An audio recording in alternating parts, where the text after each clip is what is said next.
So there's four ways that God reveals. I mean, it says here that the wrath of God is being revealed from heaven against. So this is the wrath of God, but revealed from heaven. So I wanted to point out to you, there's four ways that God lets us know who He is, that He reveals Himself to us. There's creation, right? So revealed from heaven, and the Psalms talk about that. I believe it's 96. The heavens declare the glory of God. So we can know there is a God. The heavens point to God. They're not God themselves, right? We don't look at the stars and worship the stars, but we look at the stars and go, wow, there must have been a star maker. And so the heavens declare the glory of God. So God reveals Himself through creation. It's subjective.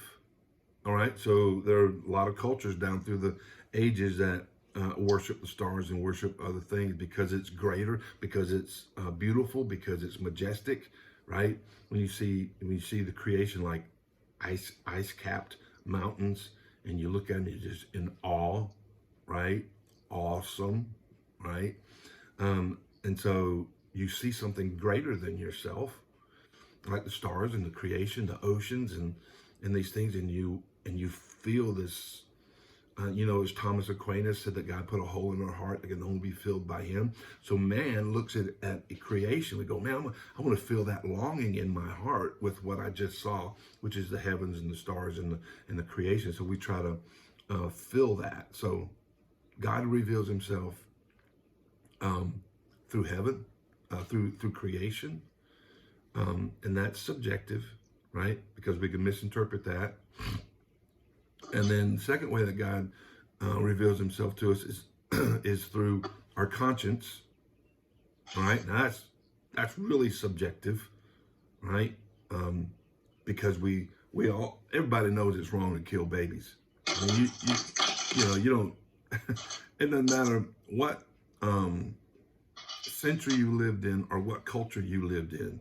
Everybody knows it's wrong to kill babies is the phrase that most apologists, like to use to describe this one. So the second way that God reveals Himself is through our conscience, through creation, and then through our conscience. And we all have a basic sense of right and wrong, right? We all have a basic sense of right and wrong, and that's what that is. God put that there to be fair, to be just, to do what's right, to do good, right? So and we're all like that, even though we have a fallen, sinful nature, right? So He reveals Himself through creation. He reveals Himself through our conscience, and then He reveals Himself. And so our creation and conscience are subjective. You have to be careful, but it's okay. And then the third way that God reveals Himself is through the Bible. Right? So we read the Bible and we find out His character, we find out what He's like. We can read the black ink on the white page, and it's no longer subjective.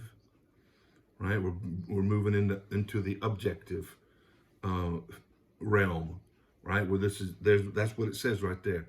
This is why when you and I study the Bible, and when we disciple people, and we're reading the Bible, we don't say, what is it? What do you think it says? When you read it, we don't ask the question, what do you think it says? We ask the question, what does it say? Yeah. And so, because there's so many opinions, right? And so the third way that God reveals Himself is through the Bible, and that's less subjective and moving toward the objective and clear.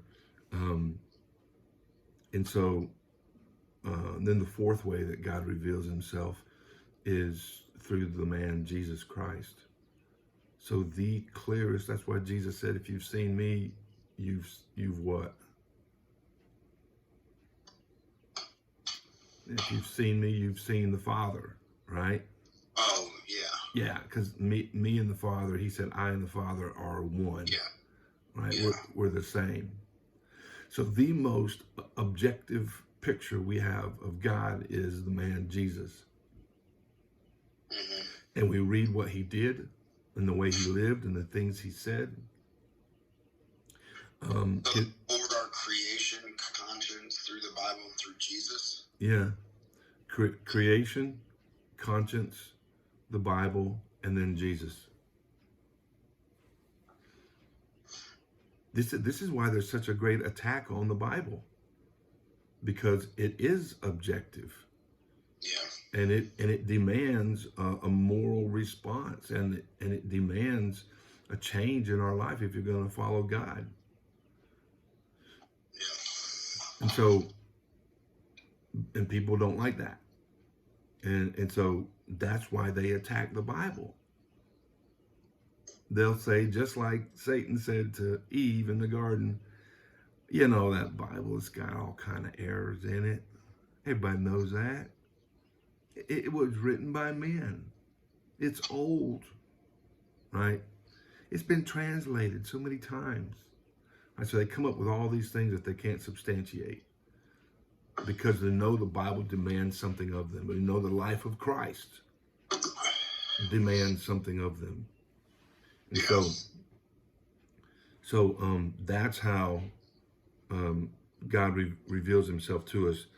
In verse 18, again, the wrath of God is being revealed from heaven against all godlessness and wickedness of men who suppress the truth in their wickedness. So that's how we know God, those four ways.